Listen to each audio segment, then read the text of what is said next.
What do you do when fat loss feels damn near impossible? You're feeling fat, frustrated, and you're fed up? Well, that ends today for good. Hit it.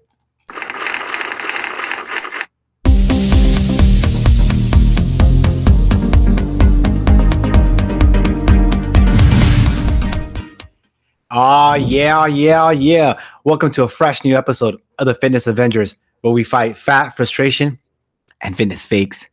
I'm your host, master trainer and author Tony Arreola from TotalBodyProject.com, and I'm on a personal mission to simplify fitness for you.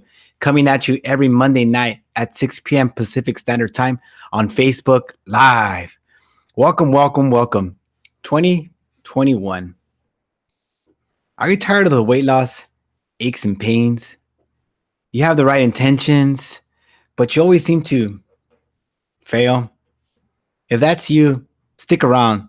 Today I'm going to show you how to get skinny, get sexy, and get lean, all using a brand new auto healthy habits approach. You're not going to want to miss this.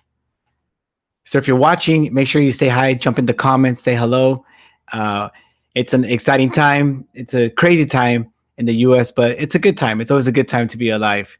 Today we're going to talk about thinking errors, frustration, the pain that comes with weight loss, like the yo-yos. How do we overcome these struggles? We're going to identify the wrong approach. Hi, Diana. We'll have our Ask the Trainer, which is a pretty deep question that I get a lot. Is I always quit, and how do I stop that? And then we'll tackle that. We'll kind of unpack that and dive deep into that. We'll have an awesome client spotlight with Sunny, which I'm excited to share with you. Today's sponsor is our Get Me Skinny coaching program, which is launching next Monday, January 25th. And I'm really excited to bring this program because I'm going to bring in a new approach to this coaching to make sure that you are super successful. And despite this COVID kind of craziness that we got going on, that you're set up for success and we can get you back on the right track. So let's talk about why we fail. Tell me if this sounds familiar. You get super excited to start, right? Especially in 2021, we're still in January, and you start logging your calories or saying what snacks you're not going to eat, and you have all these things, and you get your steps and you do your exercise, but it just feels like so much damn work, and it leads to frustration and stress, and you're thinking, I just can't keep this up, and it leads to a feeling of hopelessness. And when you feel hopeless, it's hard to succeed. And if that's you, I feel you. So I've been there. I've been in that spot where it just seems really hard to win, and the world just seems like it's against you. This is me at 23 years old at about 192 pounds. I didn't quite make it to 100, but 192 pounds. And yeah, I was fat, frustrated, and fed up. And people kept feeding me lies, and I kept falling for them. But that's gonna end today. So the first thing we're gonna talk about is really, let's get rid of this guy. It's not a good look. We're gonna talk about these classic thinking errors, which starts with what you're telling yourself.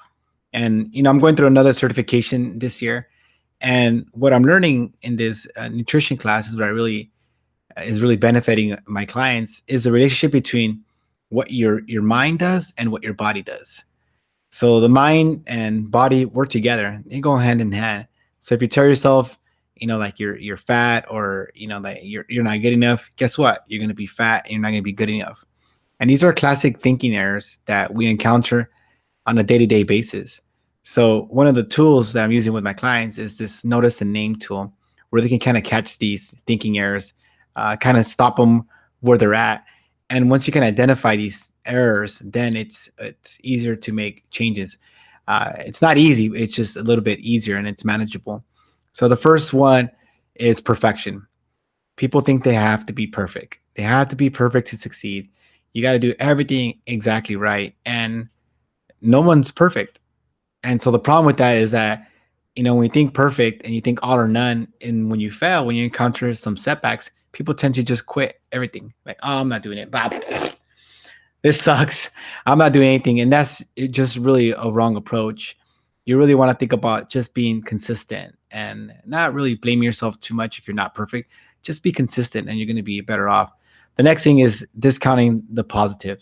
So when something good, and this is, I call this a yeah, but people have a good presentation. They have, like, say they have a good, Facebook show. Yeah, but this happened. Yeah, but one person didn't like it. Yeah, but this. And you're always discounting the positive, and that's a thinking error that hurts you when it comes to exercise. When sometimes I'll tell my clients, hey, good job on, let's say your hike or the steps you got, and they say, yeah, but I didn't do this. Yeah, but instead of really focusing on the wins, highlighting what went right, focusing on the bright spots. The next kind of thinking error, and we all kind of fall victim to this, is catastrophizing. And what that basically means is fortune telling, worst case scenario. It's that going to the car and your car's not there, and someone stole the car and they ran away, or your neighbor, some of your friend didn't call you back, so they're super mad at you, or in all these things of, like, I don't lose the weight because what if I get too skinny, and you know which I don't think has happened ever with any of my clients, but people tell me that, what if I get too skinny? I was like, we'll worry about that problem when we get there. So think of if you're ever catching yourself with these thinking errors, and that's not necessarily related to fitness, although fitness is a big part of it, and that's my specialty. These thinking errors come out everywhere in people's lives. The other two are false expectations, and this is what I see, is that you want your body to look a certain way, and you're comparing yourself to, like, supermodels, or people in their 20s, or people that are shredded, like professional, like, fitness models, and that's what you're comparing yourself to. It's going to be hard. So those false expectations and those false comparisons really make it difficult for you to succeed in building the best version of yourself. So keep that in mind. If you're falling victim to this negative self-talk, identify them, notice a name, and kind of capture these things, because they're just thinking errors. The next thing I see why fat loss feels hopeless is people are just afraid to do the work. And change is difficult. Change will always be hard. There's no easy way to do it. I can't, pick up the shovel and do the work for you. And I've been doing this now for 18 years, going on my 19th year. It's always hard. Change is difficult, and it's hard to stay engaged. It's hard to really demand more of yourself, and sometimes it's hard to see the other side. But this is what I see a lot from people that are just kind of on the sidelines, like, I don't know if I could do it, so they just stay afraid. They want to get somewhere, but they're just afraid to do the work. And if that's you, identify that, recognize that you're just scared, and it's okay to be scared. It's not okay not to take action, but it's okay to be scared. We're all scared. The next thing is people doing the wrong work. And sadly, in my space, this is where I see a big chunk of it. And this is what makes my job so rewarding and my job so difficult. It's because people fall for fitness fakes. Just call it how I see it. One day they're working at Starbucks, and the next day they're a fitness expert. And the problem, we have so many fitness experts, so many of them. It's hard to know which ones are telling the truth and which just don't know better. And you fall for your friend that told you this, or your cousin that said that, or your coworker that said this. And the problem is that they don't know. So you listen to them, and then, of course, if you do the wrong work, you're gonna fail yourself, and that's gonna lead you again being fat, frustrated, and fed up, and more likely to quit. Because that's why people quit in fitness, because they've been burned so many times. They don't want to hear, like another, like, trainer telling them this, because they already know. And their trainer probably works at Home Depot now, right? There's very few, like, career trainers. Most of them are like, well, I did it for a little while and it just wasn't for me, or more likely you weren't any good. So sorry about that if that offends anybody, but stop feeding these misinformation to people, because it's doing more damage than good. Don't just give them you just have to do this, because if it was that easy, then everybody would do it. The next reason that why fat loss feels hopeless is that you're set up for failure. And what I mean by this is that you're attacking weight loss the wrong way. You're thinking in terms of fixed time. How long am I going to do this? How many days and weeks? And that's the wrong approach. You really want to think about health and fitness as who you are and building the habits that will last a lifetime. Because I promise you, you're going to want to be healthy today, tomorrow, next year, and 50 years from now. I have clients as young as 14 and as old as 94. And everybody, every single person values their health. And you never finish with that stuff. So think about that, change that mindset. The other one is there's a space called decisions and habits. So you got decisions here, habits here. When you come to a decision, if it's hard, it's not automatic. You have to really think about, like, say, like cooking a healthy breakfast. If that's not in your, you're not used to doing that, it's going to be hard. On the other side is habits, things that are automatic. Putting on your pants, hopefully, is automatic for you. Brushing your teeth, hopefully, is automatic for you. Driving a car is automatic for you. So here's the automatic land, and here's the decision land. The more time you spend in decision land, the harder it's going to be for you to keep up whatever program you're doing, because it requires more cognitive effort. Your calories burn, your brain's burning a lot more calories. It's a more demanding load for you to make all these decisions. And how long can you keep that up? I don't know. That's why people quit. So what I try to focus on is building the fundamentals, making all these habits automatic. And that's where the secret sauce lies. Because if you can make these habits automatic, you're more likely you'll be eating a good breakfast, you'll be getting your steps, drinking water, sleeping good, writing in your gratitude journal, all on automatic. Now, imagine that. Imagine what kind of lifestyle that would be if your health and wellness, if you automatically you just felt healthy and happy all day. That's like utopia land. I mean, that's where I'm going. Follow, follow me to utopia land, where everybody's just health and happy on automatic. Love that place. All right, if you're watching live, make sure you say hi. Here's Diana. I promised her I would tell her, hola, Diana. Diana's joining us. She's got an awesome day off today, so enjoy it for MLK. A great man whose stress changed a lot. Thanks for jumping on. If you're watching the replay, make sure you comment, hit the emoji parties, hit those loves, hit those likes, hit those shares, and maybe tag your friends that are just like, they just try everything and they're always just failing. And you're like, God, why are you trying that? That's not gonna work. That's not gonna work. All right. So going back on this approach. So we know that 40 to 50% of your life is on automatic. So that's good and bad.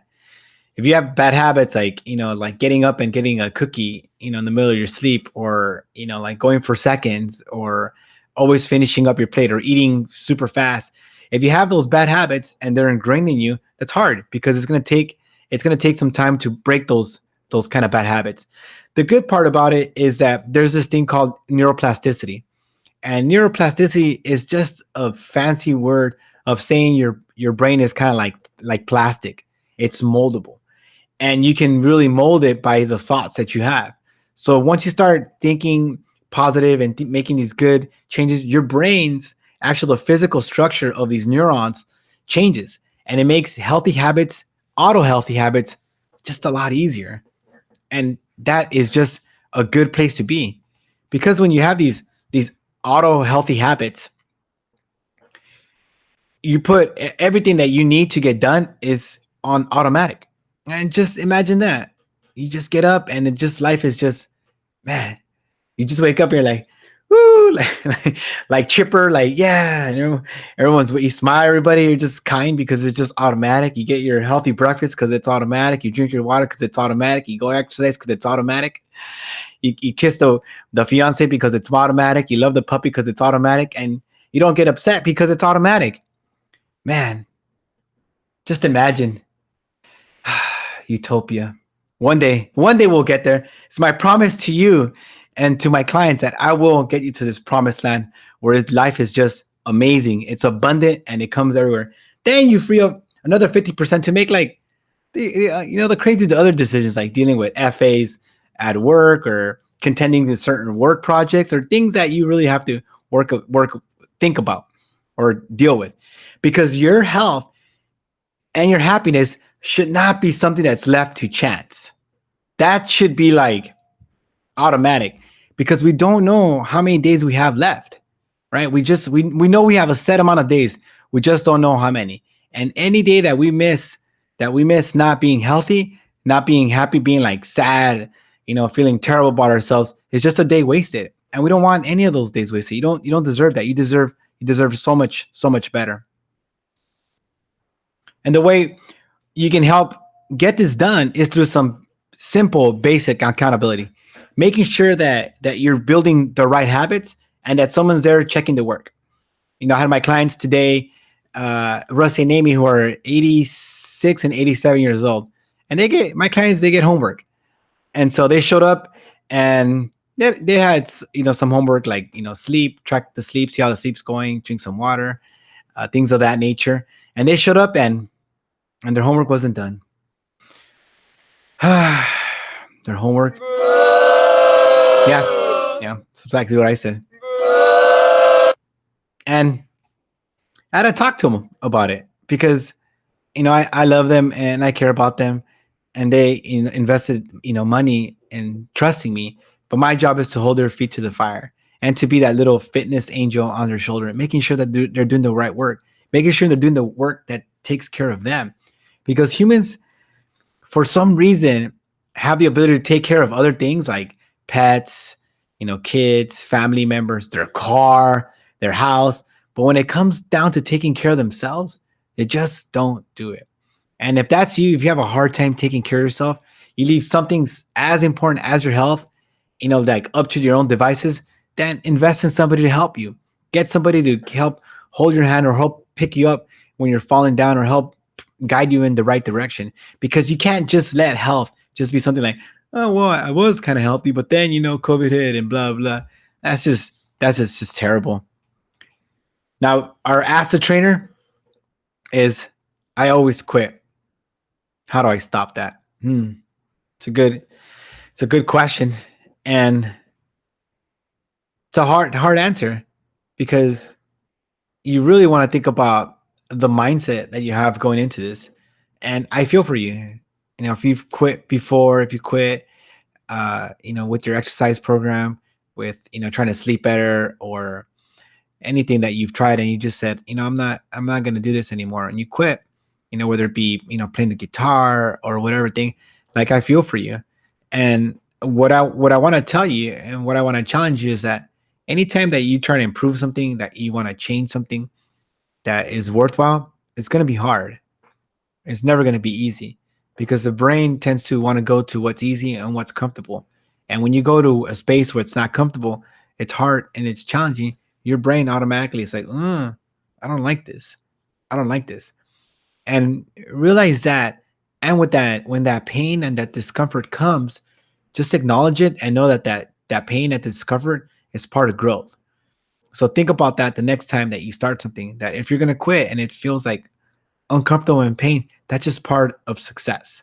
Because I know for a lot of my clients, including myself, and once things get hard, like whether what a push up or what an exercise, or even just eating slower, and it becomes difficult, that's when people want to quit. And so I implore you to identify, name that thinking error, and then really work to kind of change it. Now let's look at a pretty cool client spotlight. So this is Sunny, and Sunny has done.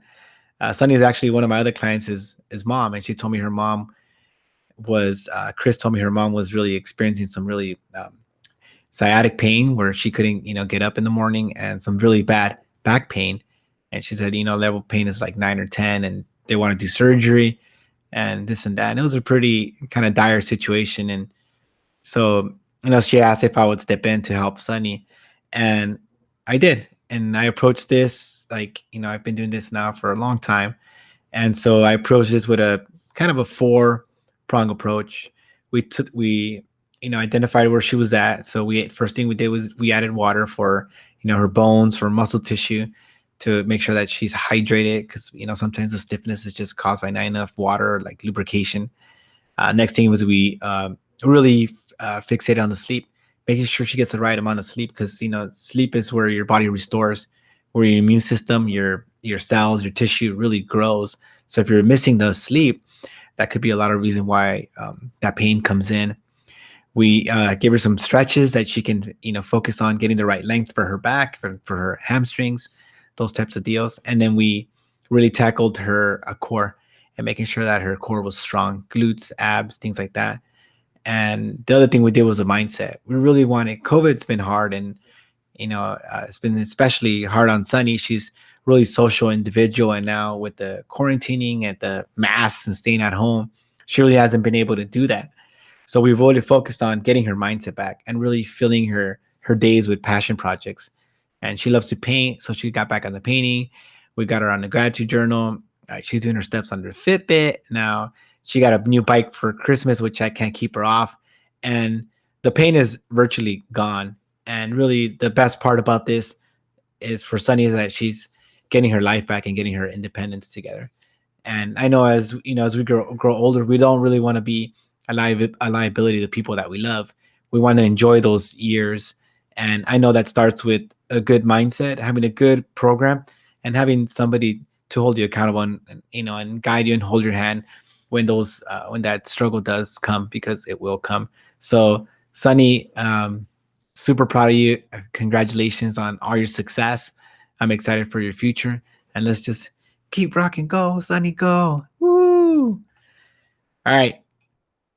Thank you to everybody who joined in our Get Me Skinny challenge last week. I think we had about over 400. I think it was like over, I want to say like it was like close to like 500 views on those videos, which was 5 days of the Get Me Skinny challenge. If you haven't watched the videos, go back and check them out, because they're not there. Those videos are taken down, and I moved them into my, I haven't moved them yet, but they're going into my online coaching program, and they'll be under like the lessons, because I have lessons, exercises, mindset stuff, things that everybody kind of needs to succeed. If you want in on the Fitness Avengers, comment Get Me Skinny so you can jump in that group. I would do some special stuff in there. We're over 175 members, so it's pretty exciting. Again, thank you so much for tuning in. Thank you, Diana, for watching the show. And if you're watching the show, hang in there. We got this kind of crazy thing going on with our political environment. Hang in there, love each other, guys. And then we got the COVID cases are just skyrocketing, and things are crazy. A lot of anxiety trying to get the vaccine. It's a crazy time. Just know that I'm here for you. My name's Tony Arreola, and my purpose in life is to teach you health and happiness. And I believe if we get this, then we can all succeed. So next week I'm gonna have my show is Eat What You Love and Lose Weight. So that's gonna be pretty cool. I'm losing weight right now, and I think this week I had Chipotle, had maybe some pizza, maybe in a couple beers. I'm still down weight. And remember, the coaching window for the Get Me Skinny program, I think I'm only gonna take 10 people this time, because I'm working on some way to build like a COVID-proof home. So I'm still working out the details, but stay tuned. Make sure that you sign up in that wait list. The list is going out to about 1,500 people. I think I'm only going to take 10. So make sure, if you want to get on that wait list, jump in the link. The link is in the comments, and subscribe. And other than that, thank you guys so much for tuning in. Love you guys. Hang in there. We're going to make it. Thank you for watching the Fitness Avenger live show. If you like the show, make sure to like it and share. Please join us next week on Facebook Live. This week's show is brought to you by our close friends at Total Body Project. Visit totalbodyproject.com for more info. Woohoo! Stay safe.